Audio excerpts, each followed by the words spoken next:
we finally got him to join. The technical difficulties are over. Mr. Andrew Im, Associate Art Director, here with us on today's show to talk about the Warmonger and the fashion. How are you today, sir?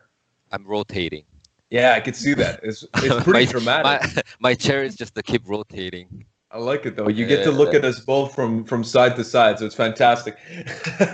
Okay, so the Warmongers. Of course, we spoke about the narrative. We spoke about the fight demo. We've got in obviously the base set of Astrea kind of down pat and what she looks like, and we're gonna extend that further. But before we get into all of the fashion, what makes the customization of this character a bit different, maybe this time around, since it's the first one that we're introducing since year 3? So, something that we wanted to achieve differently from the previous years, there were 3 points that we wanted to make sure during the creation of Warmongers.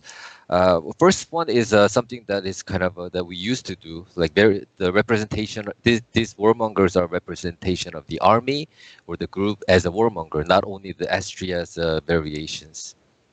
So it's kind of a continuous approach as year 3 characters, and we wanted to show each variation has some sort of a rank system, so you can kind of see some visual upgrades throughout the variation progressively. And also there's even a visual that is that looks similar to the minions, and you guys will find out when it comes down, and also to the point where it gets legendary armors. So Nice. this is something that we'll find out later. Sweet. Second point is we wanted to make a bit more traditional. Like there are a lot of voices in the Reddit that they wanted to see more traditional structure of the armor. So there is still some constraints. So there's a limit that we can make it to look quite traditional. But then that was we pushed as far as we could, and also a bit more fantastic. So there's a spectrum, like on both sides, a little bit more traditional on one, and then after that you have the more fantastic on the other side. Exactly. It's like For Honor character has had this boundary in designs, but like we were kind of trying to expand the boundary little by little. So I see. You might be able to see it in these variations.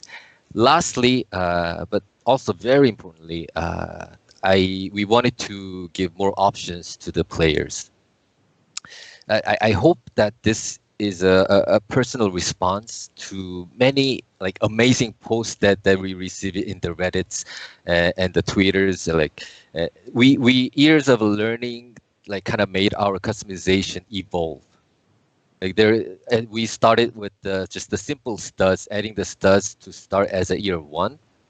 Year 3, like moving the ornament placement to the shoulder, kind of made us allow to have more freedom on the helmet design and the face mask, which is year 3 characters.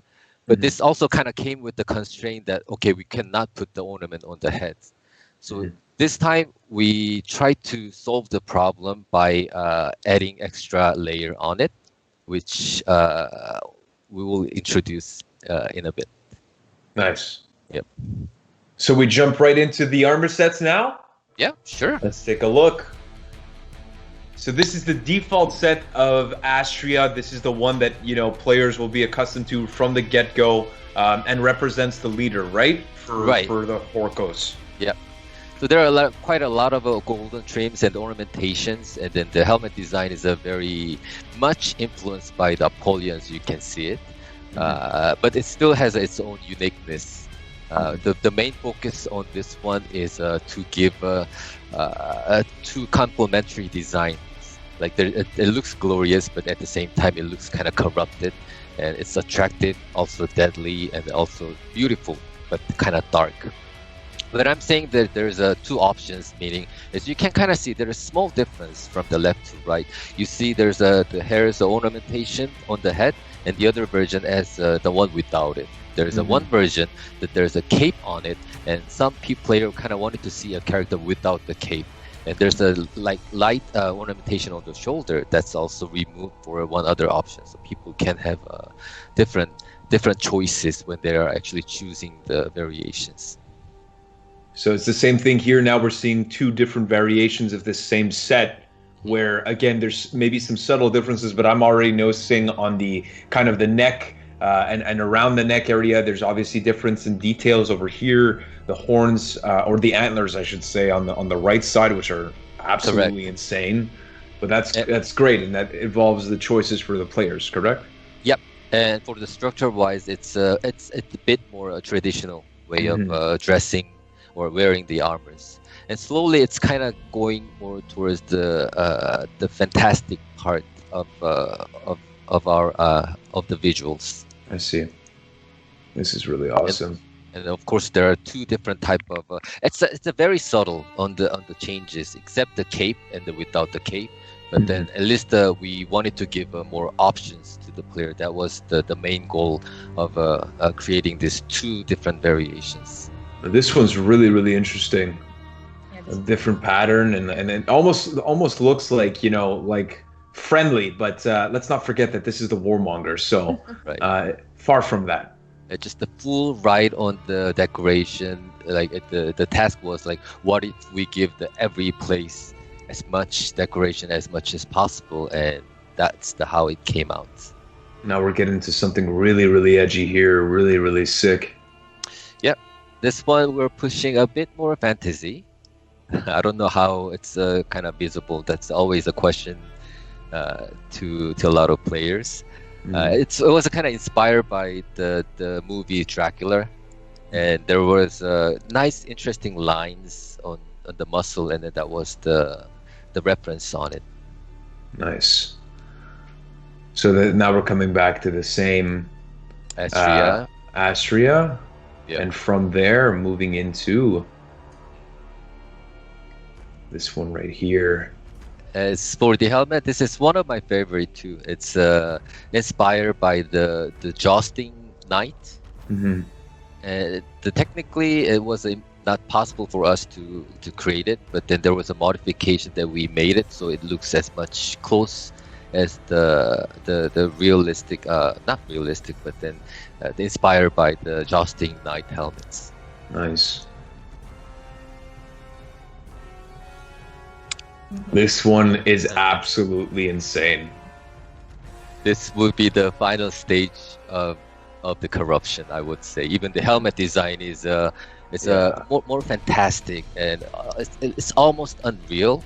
Yeah. This kind of design, really they existed in real life armor in medieval times. So it's not something just out of our context. Like on these sets, something that we wanted to bring was it's the level of I would say level of the corruptions. So slowly you kind of see there is the leathers and the fabric and the metal treatment. The corruption created there's some sort of worn out effects or the deformations, and the metals gets quite unique patterns. So you can kind of see it in the later variations, and the last variation that you saw it was the pick point on it. Yes, and that's not all though. Now we're getting into the last and most legendary one. That's right. We've got the Apollyon set that's available for everyone. What can you tell us about this, and specifically how it relates to the Warmongers now? Yes, well, we cannot say Warmongers without saying Apollyon. So this is something that we had to give it to the players. Incredible. We wanted to give as the mint condition. Well, like it's not the new as a new. It's still kind of worn out and old, but as original as possible. So there is a lot of like the rust and also it's something that's extra that it's applied here is, as you can see, you will be able to see the one without the cape version of it as well. So that's quite interesting experience. And also there's a nice shoulder pad, the big one. There's an asymmetric version, and then now it's kind of as a variation you can have two big shoulder pad. Nice. On both sides. So the legacy of Apollyon still lives on through that armor set, and then there's variations over above on that set. So let's take a look here. This is so sick. Shiny Apollyon set here. Unreal. Well, since we wanted to give that armor as it is from the previous one, the alternate material spot were limited for original ones. So for the variation, we opened up more possibility for players to apply more alternative materials. Unreal. I really like this one. And again, it still keeps to the core of what Apollyon stands for, and it's different than the Warmonger set. You can really distinguish both, and that's really cool. Exactly, and with the interesting ornaments on top of it. So yeah. Unreal.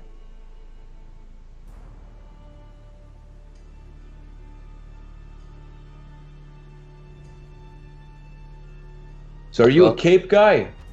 You a cape guy? I'm a cape guy. I'd love the cape. Then I'd take the cape. Yeah, I would take the cape.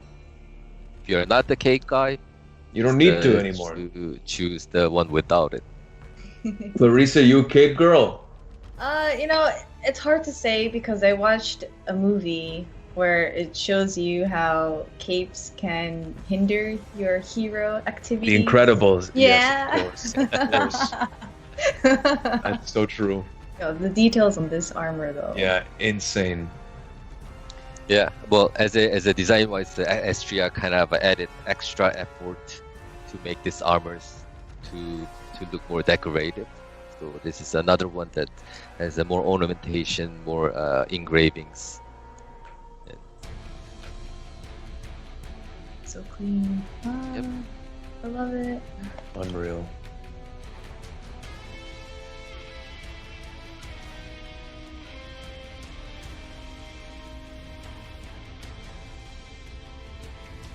I hope we get to see more cosplays because I know that we had a few really, really good Apollyon cosplays, but now with Astrea being in game, the variations now, it's going to be insane. I really hope. I wonder which one will be chosen. Yeah. Yes. And more variation will come in on next seasons. Nice. After, so there you have it. This guy's a pro teaser. That's awesome. Okay, well, that's a full look at all of the sets right now of the Warmonger. Again, we have the duality of the Astrea being represented, but also Apollyon and her legacy living on through those variations. So that's super interesting. How about we go into the weapons of this character that will be complementing this as we speak? Excuse me. I'm sorry. You have to put this. You have to put this at the end. Yep. Now Warmonger's great sword, Flamberge. In German, there was a specific word. Do you know? I could do a quick Google research if you would like me to.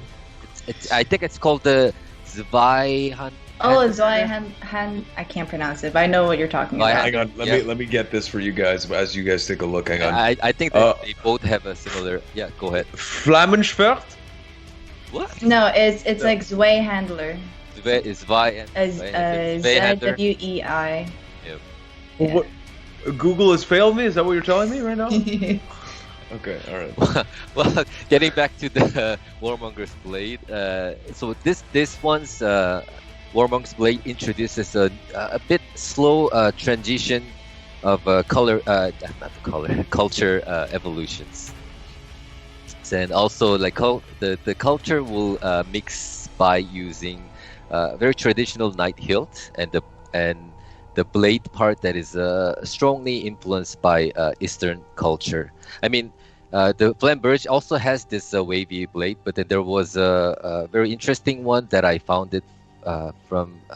I think its name is a Kreese. It's a dagger, but then the wave is even more extreme, and it kind of looks like a snake. And this one here with the black swan at the top, right? One of the symbols that you weren't able to describe at the top of the show, but that we talked about with Elise. But, yeah, exactly. Unreal. Yeah. So as you can see it, like one of the unique intention for all this weapon set is it's to attract others, because as you can see, there's a lot of ornamentation, a lot of nice stuff happening, but also it's of course to kill when the persuasion didn't work. Doesn't work. So you're saying that this is like a way for the warmongers to draw people to their cause in terms of the order of Horkos and what they believe in by kind of showing off their wealth and their style and all of that stuff. Exactly, to get Very the interesting. attention of it. Wow. Yeah, I mean it's as you saw it, like pretty much most of them, but then the Black Swan represent there's a sleek and elegant type of visual. At the same time, it contains this dark, mysterious, and deadly feeling. Mm. The weapon itself has two purposes, like persuasion and kill. And killing, yeah. I feel like killing is at the basis of every weapon, but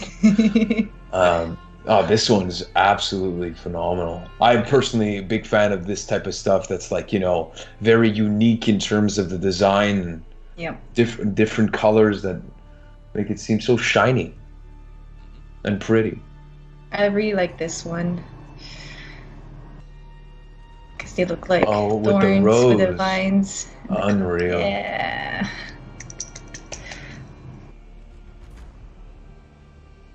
JK, this one's my favorite. Oh wait, this one's my favorite.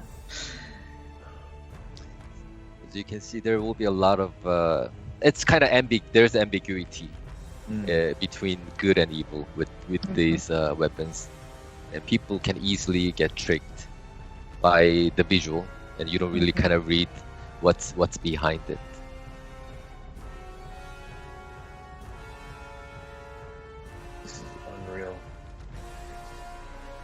There are a lot of figurative elements in these weapons. Like Black Swan was one of them. Snake, which meant as the wisdom and the evil.